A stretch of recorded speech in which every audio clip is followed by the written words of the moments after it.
I'm Rick. And I'm Dave. And we're live. We're recording. Yeah. Again? We're recording. Just seems like last week we were recording. I know. Now we're live. So I have another topic for us again.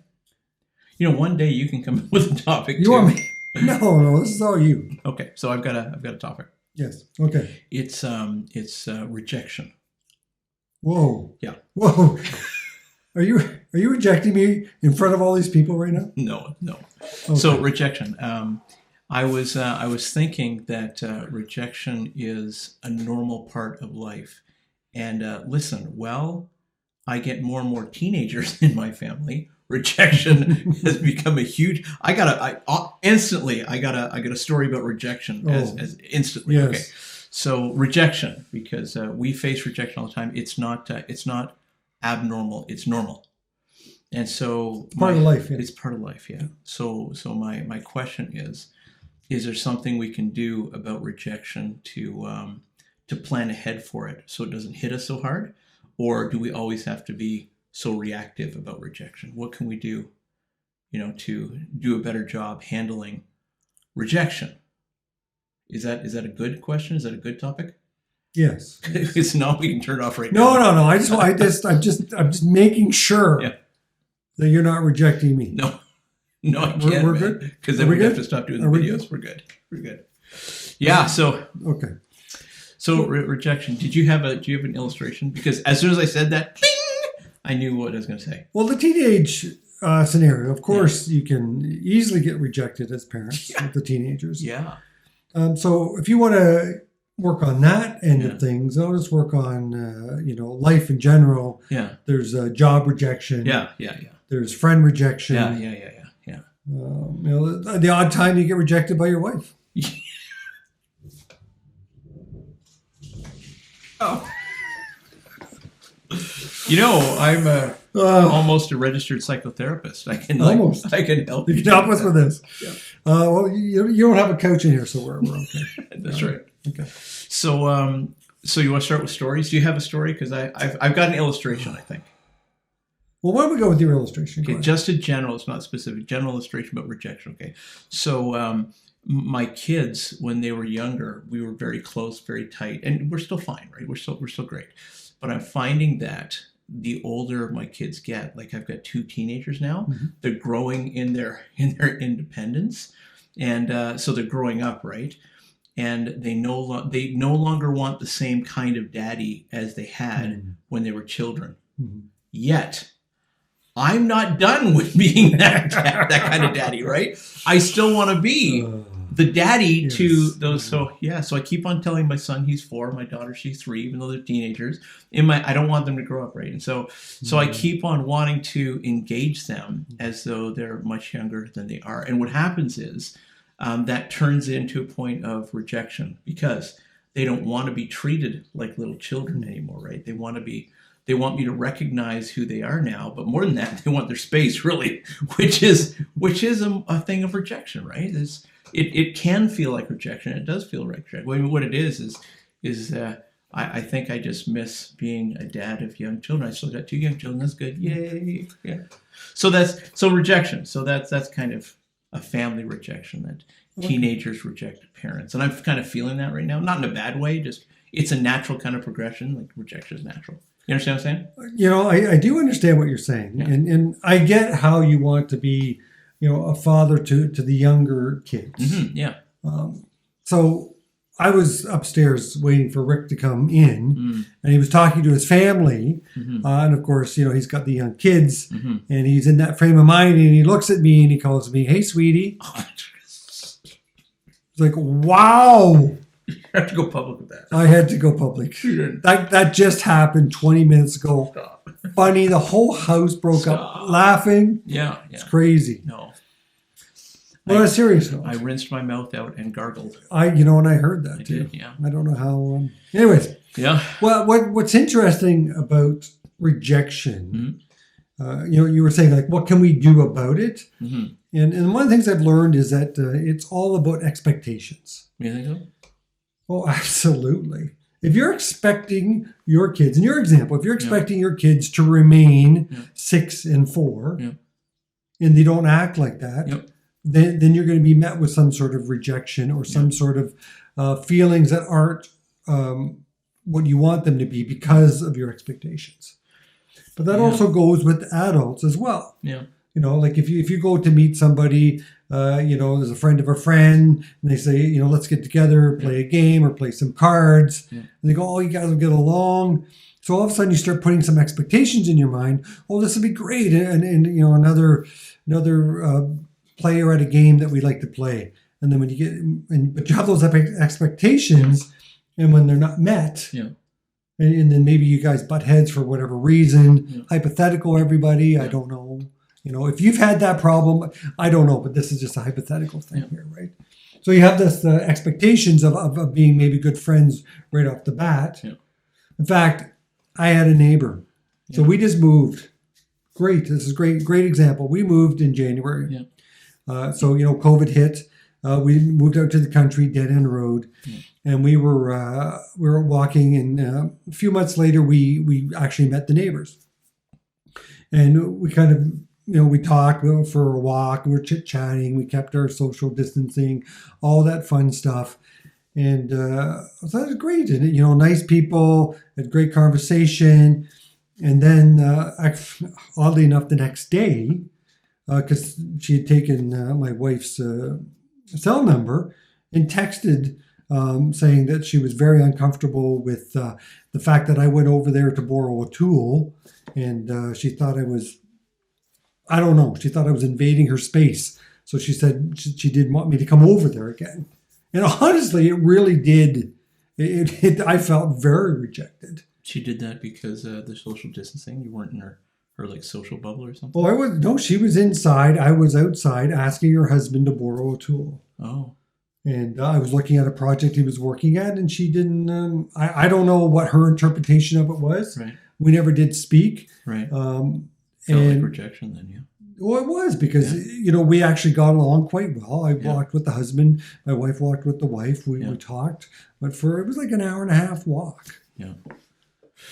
That's hard. Yeah. Because, I think not so much about the expectations in that scenario, because I didn't understand what happened. No. I was just being me. Yeah. My wife and I, when we were out walking, getting some exercise, we just talked about that. Building friendships as adults. So Michelle and I, we don't have the capacity for a great number of deep friendships anymore. Like life is just busy, right? So when we're trying to make new friends, we're like, how do I know that this isn't going to be a dud? How do we know? And I don't care because I like just meeting lots of new friends, and I like keeping them at a casual, and it's great. But Michelle really likes to go deep and personally invest in people, right? Mm-hmm. So how do you know if it's the right person? How do you know if making a friend is going to be a dud? And how do you know you're not going to be rejected? Because rejection is a normal part of life, right? Yeah. Okay, so in the scenario with your neighbors rejecting you, yes, which is unresolved still, right? I've respected what she said, and we've given her space. Yeah. So what went well in that scenario? You did this to me last week when I was still mourning over like the whole car thing with my son. The son, yes. Because it's still rejection. The rejection, yeah. So is there anything that you think went well in that scenario? I can think of something that went well. Well, like I thought about it, way more than I should have, because, I guess the best thing or the good thing I could take from it is that I did not invest very much time in the friendship. And I knew where I stood, like kind of right off the bat. Yeah. You know what, though, I think you did well is you respected, you respected them. You honored their desire. And even though I did not understand it, like that's what kind of hurt the most, because I did not understand. Didn't understand it, yeah, and that's the problem. I mean, we jump to content instead of considering process, right? So content. I feel that I've been rejected. I feel this, and we're thinking very linearly instead of process. So what did I do in that moment? What was my body language saying? What was the context as I was approaching, and then thinking about them, how would they have interpreted that, and what did it do differently in their hearts and their minds which caused them to react in the way that they did. What were they feeling as they reacted? So process questions might actually help us a little bit to try to figure that out. But I think you did something really well, that even though you didn't understand, you gave them their space. You recognized their capacity to engage. They didn't have the capacity to engage at that point. So we all have limitations. So I think you handled that pretty good. I mean, it felt bad. Rejection always feels bad. But I think you actually did better than you think you did. I think you did better than you think you did. Yeah. Well, you know what the thing is, the crazy thing is now, I was over it till now. Until now we're talking about it. It's like I'm rejected all over again. Yeah. All because of you. Because of me. Because of this topic that we're talking about. I made you revisit the rejection, and it's like it just happened yesterday. But getting back to the expectation, so beyond that point, or after that moment, my expectations were that there's no friendship opportunity there. They are my neighbors. I will politely wave at them the odd time that we see them. Okay. And but now we know what the expectations are. Can we talk about what went badly now?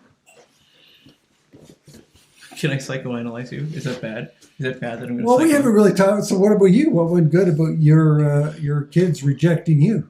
What went? Yeah. So it's a common theme here. His kids are just, anyways. His expectations are too high. They don't want me to be the little kid dad anymore, and I'm mourning it. I am. I'm mourning. I mean, I love that my kids are growing up, and I love who my kids are becoming. I think they're becoming something awesome. And you say the same as yours. I get that. But there's also a part of me that I've got 16 years of experience of parenting my 16-year-old now, right? And now I've got to transition out of that. And my son's 16 now, right? Okay. So now I've got to transition out of that and be a different kind of dad now, right? So I'm learning how to be a different. Yeah. So I'm mourning the loss of being a dad. Like my daughter, I keep on she's 14, but I keep on telling her she's 3, right? Because I only see her as a 3-year-old, right? But now she's a teenager, and I've got to I'm mourning the loss of being the daddy of a little baby girl now, right?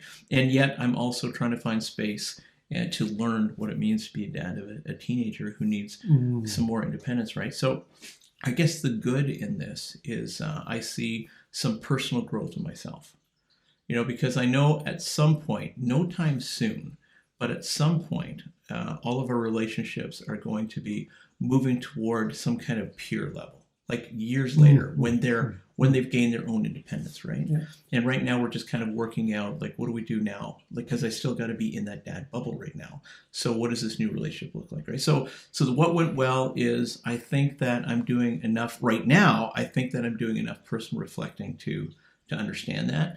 I'm recognizing that that they need something different, and so I think that's what's going well. I think so. I hope, anyways. Well, good. But you have. I mean, as you guys know, I have a big spectrum for you who fall on us as far as kids. Yeah. 29-year-old. You've been through this. 12-year-old. But you are living in the same house, 16 and what's Vanessa? 5. 5. Yeah. So there's 11 years. So you've got your little, you can wear your little child dad hat, but you also have to put on this other hat. That's right.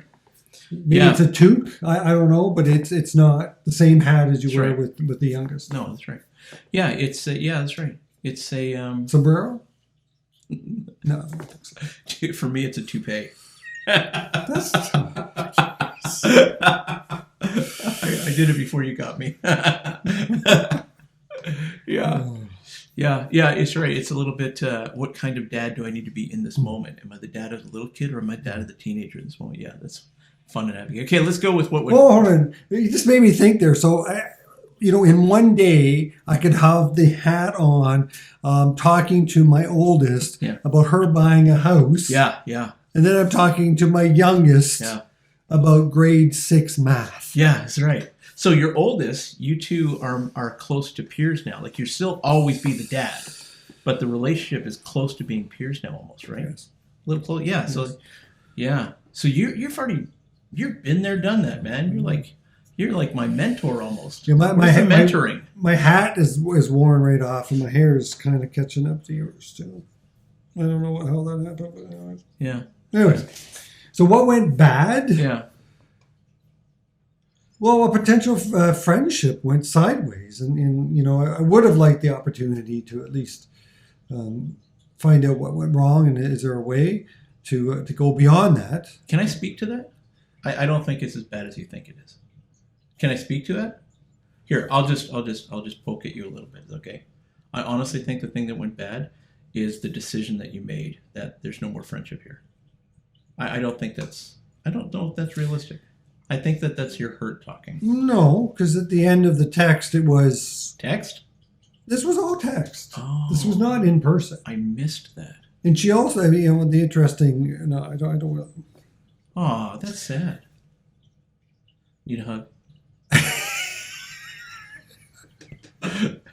Okay. Do you need me to call For you guys who don't know, call you cutie again? This guy is not the touchy-feely, good friends. I'm surprised he even said it. Remember last time we talked about feelings, or 2 times ago, he kind of just got himself off the screen because we were talking about feelings. No, I don't need a hug from you. Okay. Not that I'm rejecting you. Okay. All right. No, at least. All right. So it ended. That's bad. Yeah. That's sad. I'm sorry, man. That's sad. You seem sad. I'm sorry. Well, like I said,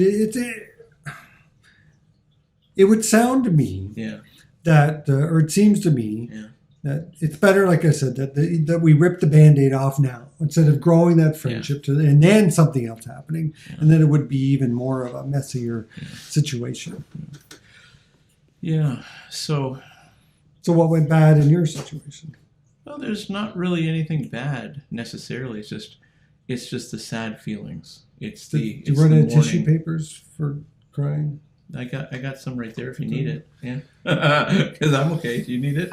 You might be closer to needing it than me. Yeah. Hey, by the way, I'm actually, believe it or not, working on my emotions. You know how I said I feel stuff, but I can't identify what I'm feeling? Oh, yeah. So as part of psychotherapy, I'm my first client, right? So I actually have to take emotion training. So I've been spending some time with the. Are you looking in the mirror, talking to yourself? No, spending time with a tool called the emotions wheel, so I can understand what the primary emotions are, and then what emotions build on top of those. And then I've had to be able to recognize what my common emotions are, and in each of the 6 areas. So I actually, since that last video, I've had to do a whole week now of emotions training. So I'm more in touch with my emotions now than I ever have been in my entire life. That's right. I've even got some vocabulary for them now that I've never had before. That's for another day. Yeah. So I would think with the emotional wheel, like did you just pick it up and spin it, and wherever it stops, that's how right. you feel? This is how I'm going to choose to feel now. I'm going to feel dejected. Yes.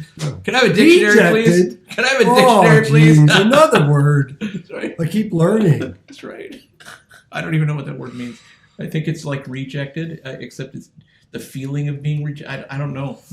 I didn't look it up. Don't know. Yeah. Okay, we'll look it up for you guys. We'll let you know. Is there something we can learn about rejection? It's normal. It hurts. We know it's painful. We know it's normal. I'm wondering, though, if rejection has less to do with you and I and has more to do with the people who are rejecting us. I'm wondering if it's the people who have the lower capacity to engage with another person at that time instead of us. So in your story, I'm just guessing, even with my kids. So my kids have run out of their capacity to engage with me as though I'm a little kid dad. They've run out of that capacity, and they want something different now, right? So maybe your neighbor just ran out of the capacity to engage at that level, and so maybe it's for such a time as this, but not permanent. Maybe it comes out later. Like I don't know. Who knows? And maybe it's just a friendship. Maybe that is a necessary ending. Like I don't have a clue, but maybe it's not about you, and maybe it's not about me, and maybe it's a realization that people have a limited capacity for how much they want to and can engage with another human being, and so we don't have to take it personally, we can just play a mental gymnastics game with ourselves and in our head say, that person's just run out of the capacity to engage. And then it feels less personal. That's what I'm thinking right now. What are you thinking? Well, I just go back to what I was saying earlier about the expectations. Expectations. Right? Just a great lesson for everybody is learning to manage expectations. Yeah. Your expectations and your spouse's expectations, your kids' expectations, your clients' expectations, your parents' expectations. If you learn how to manage all that, life would be so much easier. So much easier said than done. Yeah. A thought occurred to me, and I think it finally crystallized in my head that what was going on. Yeah. In retrospect, looking back, especially over the last few months, when we definitely given her the space, is I think that's what she wanted. Yeah. And I must have somehow went into her space unintentionally, and that was uncomfortable for her. Yeah. So her way to react was to push us away. Which react. I like that word, react. Right. So she reacted that way. So she is. So that's what I understand. So we've react. We're also noticing that word comes because rejection, the feelings of rejection is reaction. She reacted to you, which did reject you. So we can be proactive then, getting ready for rejection by lowering our expectations and saying that... well, maybe not lowering. It's just not having certain expectations. Not having... Like what kind? Well, so the analogy I was trying to make, like if you were being introduced with someone who likes to play a certain game that you like to play, you want to automatically think, especially if it's not your mainstream game. Like I know you like to play lots of different board games, I do, and deck games, I do. deck building games. Yeah. So you would think that if someone likes those types of games, then we'll probably get along. Yeah. But that's not necessarily true. No, it's not, because even with all my board gaming friends that I'm trying to make, they have different tastes as well, and not every board gamer is created equal. It's funny. Well, okay, so did we learn something? Did we make life 1% better if by saying expectations? So we 1% better. Manage expectations. So while we are engaging with people, we can't force them into friendship, and we can't assume that they're going to be wanting to be our friend. So that's an expectation that we shouldn't carry. And I think also, part of that expectation is recognizing that everybody has a limited capacity of some, and we bump into their bubbles, like you said. You bumped into a personal space. So sometimes we bump into people's personal spaces, and maybe that's a cause for a person to react in what feels like flat out rejection, and then we get hurt. So maybe if we manage our expectations, then we're less likely to react out of hurt, and it won't surprise us as much. Yep. Okay, that's okay. So what are we going to do? Okay, so with my kids then, I am still on this journey of self-discovery. I'm going to stick on this journey of self-discovery, and the whole expectations theme is something I'm managing right now. That I need to change my expectations. I can't expect that my kids are going to want the same kind of relationship with me as I want with them, because I still have not yet grown up into being the dad of a teenager. I've got two that are like 5 and 11, so I don't have to be the teenager dad with them. I can rest in what I already know. So I'm on journey right now. I'm learning to manage my expectations, exactly what you said. I'm learning to manage my expectations, and as I do that, I'm less reactive in the way that the relationship has changed and how they talk to me now. And on my son, he doesn't call me, "Hey, Daddy." He's like, "Dude." Like my son, he used to call me Daddy all the time. He's like, "Dude, what were you thinking? Like, why are you calling me dude?" So I'm learning. And I'm just sort of leaning into that by managing my expectations. So that's a good call. I really like that. That's a worthy 1% life better thing. You did good today. Yeah. Well done. So I do have one piece of advice for you. Okay. Yeah. Don't call your 16-year-old son sweetie. No. Okay, I'll try not to. Good. Well, I guess we're done here. Oh, well, we're close to being done. So, I just want to say, everyone out there, we appreciate you watching. Yeah. If you've learned anything, if you find this at all amusing in any way, and you think someone might want to be amused, yeah. Please share it with people. Yeah. Also, if you want to talk about a subject that you are interested in, please put a comment down below. Please. Yeah. Down below. Yep, that'd be awesome. Yep. Like it, share it, subscribe, whatever you want to do. Just thank you. Okay, that's it. Until next time. Later. You didn't freeze. Freeze!